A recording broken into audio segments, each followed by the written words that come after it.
Congratulations on purchasing your very own Tesla Model S. We at Tesla are very excited to get you on the road. Before we do that, we want to get you started on the right foot with just a couple of the car's most important functions. We'll kick things off with the Model S key. We'll do an overview of all the openings and trunk space in the car, and then we'll move on to, of course, charging, show you how to get set up for that at home. Let's get started with the key. Right up front, there's a Tesla logo, and there are 3 buttons hidden along the top. And the first third, right around the windshield, is for the front trunk or frunk. And to open that, all you need to do is click twice. Next up is a button for the trunk. It's about 2/3 of the way back, and 2 clicks will either pop the trunk, or if you have the tech package, the automatic rear liftgate will open all the way. You can press it once to interrupt that, and 2 clicks will close it again with that tech package. There's a button on the roof to unlock or lock the doors. Press it twice to unlock, and it'll present the door handles. Or if you have the tech package, you can enable auto-presenting door handles. So you just walk up to the car, they present themselves, and you can get in. You can lock it with just a single click, and you can also press and hold to lower all the windows. Since we opened the frunk with the key earlier, all we need to do is lift up. You can also open it from the touchscreen, and there's a hidden button right down here, a little glow-in-the-dark one in case someone decides to hide inside of the trunk. There's 5.3 cubic feet of space, so plenty of room for your bags up front. And then there's also windshield wiper fluid that you can fill up if you need to. Of course, the car will warn you if it starts running low. To close, all you need to do is pull the hood down until it meets the latch, place a hand on either side of the logo here, and lean until it clicks. It's important that when you close the frunk, you use firm but gentle pressure. That keeps a nice even seal between the hood and the body of the car, keeping your stuff clean and dry. Let's walk around back and take a look at the trunk. There are 3 ways to open the trunk. With the key, like I just showed you, the touchscreen, and there's also this button right above the license plate. If you have the tech package, the trunk opens automatically. You also then get this button here that you can use to close the trunk or to remember a height setting. To do that, just pull the trunk down to your desired height, then press and hold the button until it beeps. At that point, it's remembered the height setting, and you can open and close it, and it'll always stop at this position. To open it all the way next time, just push it open to the full height, press and hold again to remember that setting. There's also a switch underneath here, great if you have the rear-facing kid seats, and if you have those, they actually store flat in the floor when they're folded up. If not, this becomes additional storage space. You've already got 26.3 cubic feet of space, but it's nice to have something a little bit out of the way. Your charging equipment also fits in this little cubby over here. Let's talk about that right now. All cars come with a mobile connector and an adapter for public charging stations. The mobile connector is nice and lightweight and allows you to plug into 120 or 240 volt power. This is a regular 120 volt plug. Not the fastest thing in the world, but very convenient because you'll find these all over the place. To swap adapters, just press the button right on top here, pull it apart, and then you can plug in the other adapter. Put the Tesla T right on top, slide it in place until it clicks, then we'll plug it into the wall first to get charging. Now that we're plugged into the wall, all you need to do is press this button on top here, and it'll pop the charge port open. It'll light up white so you can see at night, and then you just plug in.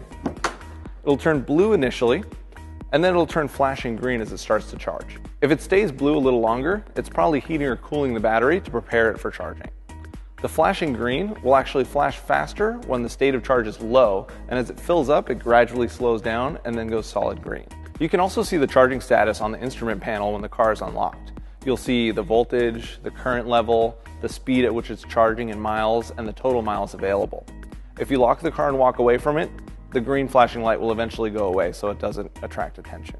If your car is equipped for supercharging, everything works the same as what I just showed you, whether you have single or twin chargers, and you don't need to bring any equipment with you. You just plug it right in, and you'll notice that it charges much faster. It charges very quickly for the first half of the battery, and then it'll gradually taper off as the battery starts to fill up. For this reason, you don't need to fill it up all the way with a supercharger. You can just charge very quickly for as much as you need to get to the next supercharger or to your destination. There's no harm in stopping a charge midway or starting a charge midway. It's actually most practical to just plug the car in when you get home, let it charge while you're sleeping at night, and unplug it when you're ready to go in the morning. When you are ready to unplug it, all you need to do is press and hold this button here, pull out the connector, close the charge port, and you're ready to go. Since we have the charge port open though, let's take a look at public charging station adapters. Public charging stations typically have a plug just like this, And we include an adapter for Model S that plugs right on the end of it. All you need to do is slide this on the end, plug it directly into Model S like you would at home. It'll turn green just like normal. And when you're ready to go, press and hold this button like you would. That'll pop this out. Pull the whole thing out as one assembly and then remove the adapter. The adapter locks to the charge port anytime the car is charging and locked. So if for some reason you need to remove the adapter on its own and it's locked to the car, just press the open charge port button to release it. That's all there is to it. Now that we're done with charging, let's take a look at the door handles and a few things I want to show you in the back seat as well. You saw we extended the door handles with the key earlier, and they'll go back in on their own if you drive off, lock the car, or just let it sit for about a minute. You can open them back up again as long as the door is unlocked by pressing on the door handle like this, and then to open it, just give it a little tug. Let's take a look at a few things inside the car. Since the rear door handles are fully electric, we've included a mechanical release on either side below the seats. You can pull those inward just by lifting up a small carpet flap. The rear seats also fold down 60/40, and all you need to do is release a small mechanical lever back here, fold it down, and you get 58.1 cubic feet of space, tons of storage. Now that we've covered the outside of the car, let's hop in and take a look. You'll notice that the screens power on as soon as you open the door. I'd like to go over the steering wheel controls and instrument panel with you. On the left side, it mostly covers media, so we can skip forward and back between tracks with the top and bottom button. We can go up and down with volume using the scroll wheel, and we can also click on the scroll wheel to pause or mute a certain audio track. We can also click and hold on this scroll wheel to choose what we want to see on the left side of the instrument panel. We can scroll down and see energy, see the energy usage we've had over the last 30 miles.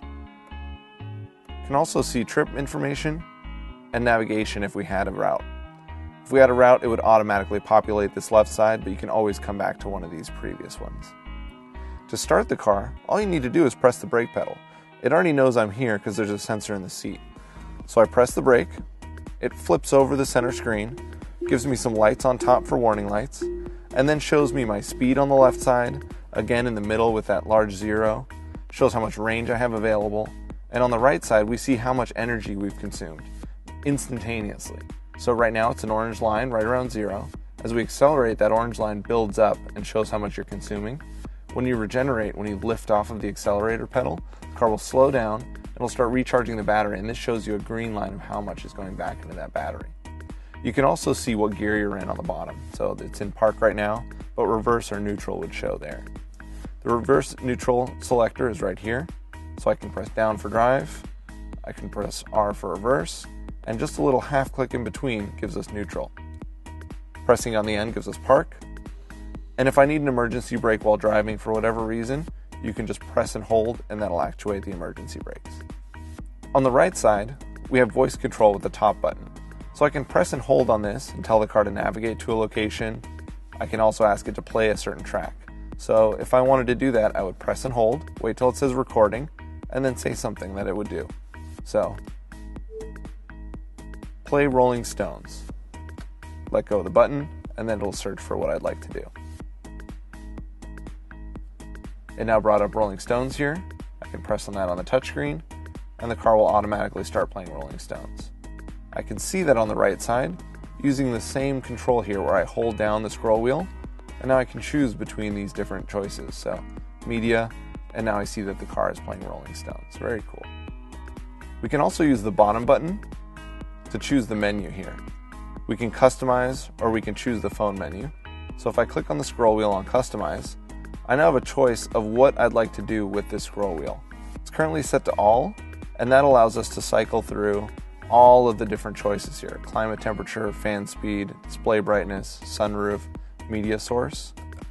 I can also initiate a phone call directly by choosing phone, and then I can choose my recent calls or contacts. So I can scroll through all of my recent calls. I can go back by pressing the menu button again, choosing contacts, and then I can scroll through my entire directory in alphabetical order. Now that we've covered the steering wheel controls and instrument panel, let's move on to the touchscreen. You'll notice that the touchscreen is separated into 4 distinct areas.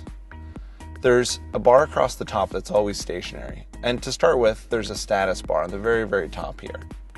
You have the temperature, you have a shortcut to the charging menu, home link, driver controls, a shortcut to what version you're looking at, the Bluetooth menu, the car's 3G signal, time, and whether the passenger airbag is on or off. Let's go through those one by one. Let's take a look at the charging menu. The charging menu shows you how many miles are available on the car, gives you a visual representation of that, allows you to choose between standard and max range mode. Standard mode is 85% of the battery's charge. This is good for day-to-day life. It's great for long-term battery life to stay away from the extreme levels of the battery. But if you're going to take a long trip the next day, it's a good idea to charge into max range mode. Max range mode charges the car to 100%. That fills it all the way. It's a little bit bad for the long-term life, but it gives you the full range of the car. And it'll stay in that mode for about 3 days unless you set it back, and it'll occasionally remind you to switch back to standard. Switching back to standard takes you back to 85% again on your next charge. The charge current is really only to override the charging current downward. The car automatically knows what to charge at, depending on what it's plugged into. The mobile connector, for instance, those adapters I showed you earlier, they'll actually automatically lower the current based on what type of plug they're plugged into. But if you need to lower it for whatever reason, you can just tap this downward a little bit and that'll lower it. You can also open the charge port directly from here with just a quick tap. Cars equipped with the tech package have home link available. You can create a new home link just by adding in a name, press create home link, and then the car will walk you through the instructions to set that up. You'll need your garage door opener and maybe a ladder to get to the button on your garage door opener to program it.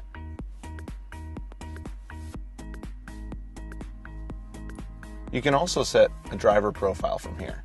Press driver profile settings, add a name, create profile, and it'll actually create that for you and allow you to adjust your seating position and then save when it's done. Within the profile, you can see what's saved by pressing right here, and that'll show you that it's more than just seat controls. It saves your lights and lock settings, your map, your units and format, climate control, a number of different things, so the car remembers how you like it. By pressing the Tesla T here, you can see what version software you're on, see the release notes for that latest software, the VIN number for the car, and what model you have. Next up is Bluetooth. By pressing on the Bluetooth symbol here, we can search for a phone. Grab your phone and make sure it's set to discoverable. Then press Start Search. It'll find your phone. You can press on that. It'll add the device by sending a code across, and you can accept that on the phone itself. This should take just a moment. Press Pair on your phone. You'll see Media and then Phone is brought up.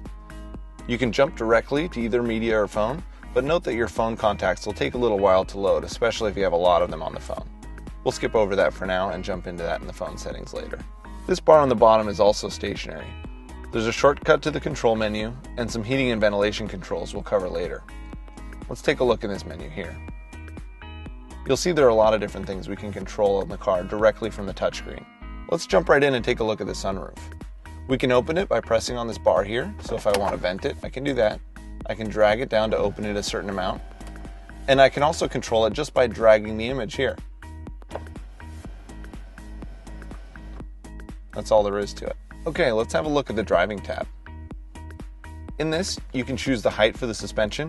Although it's automatic for normal use, it'll lower itself at highway speed if you have the air suspension option. But you can then choose a high or very high setting, for instance, over a steep driveway. The jack button just disables it so that if you're changing a tire, it's not going to automatically try and level itself. The steering mode changes the effort of the steering. So what that'll do is the Sport will give you a stiffer, tighter steering, a little more feedback, whereas the Comfort lightens it, makes it a little bit easier to drive in the city. Traction control allows you to turn off the traction control for the rear wheels. The stability control will stay on, but it allows you to have a little bit of fun with the car. Of course, that's going to use up some of your tires, so we recommend you keep that on. Regenerative braking allows you to lower the amount of force you get when you lift off of the accelerator pedal. Driving in standard is great, it's much more efficient, and it mimics more what you would feel in a manual transmission car when you let go of the accelerator pedal. For someone who's used to an automatic, maybe the low setting is better for them, but you should note that it's a little bit less efficient. You'll get less energy back when you slow down by letting off the accelerator pedal. You also have a choice of whether you want what we call creep on or off. That also mimics an automatic transmission. When it's on and you release the brake pedal, The car will crawl forward or backwards depending on which gear you're in. Next up, we'll jump into the trips tab. You can see how much energy you've used since your last charge, and the distance that you've traveled, and what the average energy per mile has been. You also have two different trip meters that you can set independent of that, an A and a B trip, much like you would have in a normal car, except these also save your energy usage, the total energy and the average energy per mile. Let's jump into the displays now. With the displays, you can choose the brightness for either day or night mode by sliding the scale up or down. You can also choose day or night mode independently, or leave it to an automatic setting so that the sensors in the car will turn it to day or night mode depending on how bright it is outside. Next, we have e-brake and power off. Here you can control your parking brake independently, and this button also turns red and turns into an emergency brake while you're driving. But remember that the button on the gear selector for park is also your emergency brake if you just press and hold. You can also use this to turn off the parking brake to leave the car free rolling at, say, a car wash or somewhere else where you may want the car to be free rolling. To do that, press the blue button here while your foot's on the brake pedal.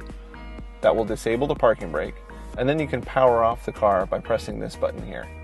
Then when you get out, it won't automatically put the car into park. The car will give you a quick warning, and then you can power off. In order to turn the car back on, all you need to do is hop in, press on the brake, or touch on the touchscreen, and then you can press here to actuate the parking brake. On the bottom, we have access to open the front or rear trunks, lock or unlock the doors, and open the charge port. On the right side, we have dome light settings. We can turn the ambient lights on or off, turn the daytime running lights on or off, the fog lights if you have those, and then you also have headlight settings, which you can just leave to auto. Remember that you always have the hazard lights on this button right here, and one of the cool things is you can actually see a representation of the lights that are on this screen directly. Next, let's have a look at the settings tab. Under this, we can take a look at our media player accounts. We can also look at our maps and navigation magnification as opposed to zoom, which is a little different, and also set the home page for our web browser. We also have access to our driver profiles, which we discussed earlier in the status bar. And we also have access to units and format. You can set distance to miles or kilometers, your time to 12 or 24 hours, temperature, Fahrenheit and Celsius, charging units to show distance or energy while you're driving the car, and also your range display, whether you want rated, which is the EPA rating, or ideal, which is closer to a 55 mile an hour cruise. Next, we have vehicle controls. You can adjust whether you'd like the doors to lock when you drive away, the child protection lock for the rear doors. You can also set, with the tech package, walk-away door locking, whether you'd like the door handles to auto-present. You can also turn mirror auto-tilt on or off while reversing, turn the alarm on or off. You can choose whether you'd like the headlights to stay on for 2 minutes after exit, and you can also turn on range mode, which lowers the output of the air conditioning and heater and will turn on seat heaters first while warming the cabin to save energy. You can also turn on access to the mobile application from here. And finally, we have Home Link. This is a shortcut to the menu we saw earlier, allowing you to set up a garage or gate opener. Also on the bottom here, you have controls for the seat heater and heating and ventilation controls. The seat heater starts off nice and warm, and you can step it down from here. You can also choose temperature by pressing up and down on these, and if you like, you can sync it with the passenger side or choose separately. You also have the front defroster, the rear defroster, an on or off button to turn everything on or off, and you can even customize right here. Open this up, you can choose the fan speed independently, you can choose the direction, whether you want to recirculate, or turn the AC on or off. There's also a redundant volume control for the passenger in the bottom right corner. Let's take a look at the applications. You can see that we have media and navigation highlighted here. The media is on top and navigation is on the bottom. If you want to open something on the top, all you need to do is tap on it. So we can tap on energy, it'll open right up top. If we want to open media on the bottom, what we can do is we can press and hold, and you'll see you have an option for 2 different screens. We can open that on the bottom there. You can also switch in between them by pressing this arrow, and we'll swap between the 2. If you'd like, certain applications such as navigation and web will go full screen just by pressing on the button in the bottom left corner. It's all very fast and allows you to switch between the 2. Let's go over each in detail. starting with media. You can see that we're playing Slacker Radio right now, which we selected earlier. You see the album art cover, which is pulled up automatically, information about the song, and normal buttons for play, skip to the next song, and if we weren't streaming radio, we'd also be able to go back if we were, for instance, playing off of a USB drive. You can also say that you like a song by pressing the plus button here, and you can say you don't like one by pressing the international stop sign there. You can also favorite it internally, so you can say, I like this song, and it'll stay in your favorites up top. We can also browse amongst other Slacker sources by searching directly through voice control or typing in an artist or song.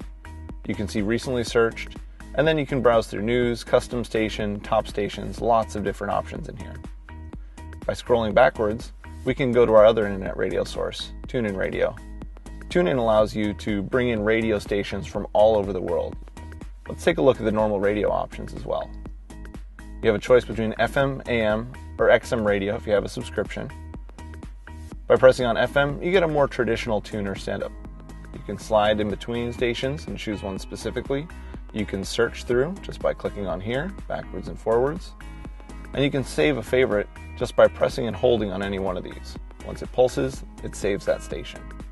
You can choose HD on or off depending on how the signal is in your area, and that may give you some more options down here for further HD channels at each frequency. You can also jump directly to AM, and with XM, you can find the radio station code so that you can set up your own XM radio station. Let's press Browse and take a look at some of our other options. We can jump directly to My Music and Devices and select a phone paired over Bluetooth where we can play music directly. And we can also go back and plug in a USB drive. That will then pop up here. I can press on it, sort by songs, genre, artist, albums, or by folder. And then I can play something directly here.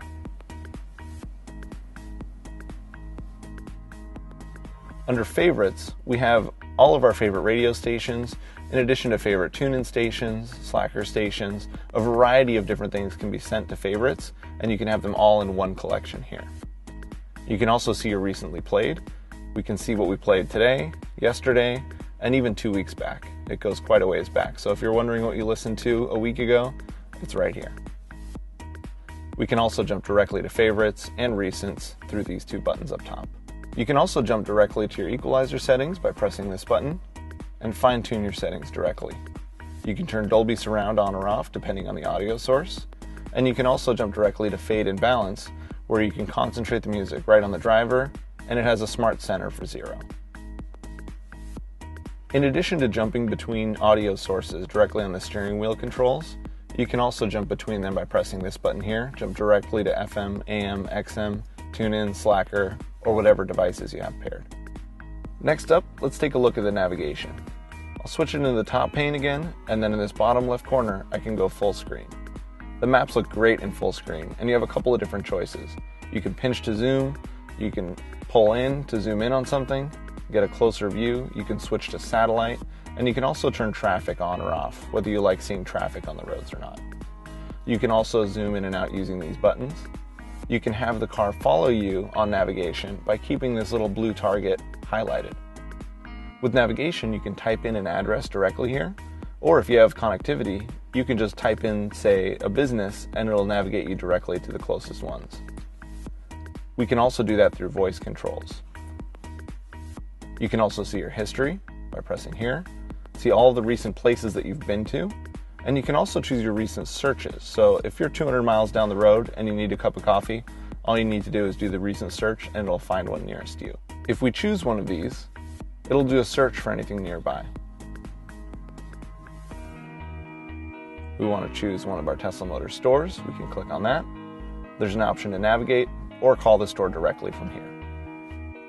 If we press navigate, you then get the choice of your next turns, volume, and you can cancel. You also see how much time it'll take you, how many miles, and the approximate time you'll arrive.